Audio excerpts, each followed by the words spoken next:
Hi friends, ఈ వీడియోలో కనిపిస్తున్న ట్రాక్టర్ మొత్తానికి అమ్మకానికి వచ్చేసింది. వీడియోకి వెళ్ళే ముందు ప్రతి ఒక్కరు వీడియోని లైక్ చేయండి. అలాగే కొత్తగా చూస్తున్న వారు ప్రతి ఒక్కరు సబ్స్క్రైబ్ చేసుకోండి.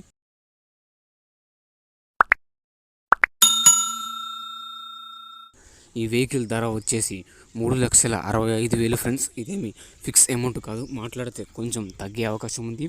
ప్రజెంట్ ఈ వెహికల్ వచ్చేసి మన భద్రాచలంలో ఉంది ఫ్రెండ్స్. వీడియోలో ఓనర్ నెంబర్ ఇస్తాను, ఓనర్తో మీరే స్వయంగా మాట్లాడుకోండి. టైంపాస్ కాల్స్ అసలు చేయకండి ఫ్రెండ్స్ దయచేసి. ఓకే, మరి నెక్స్ట్ వీడియోలో కలుద్దాం. మరి ఓకే, బాయ్.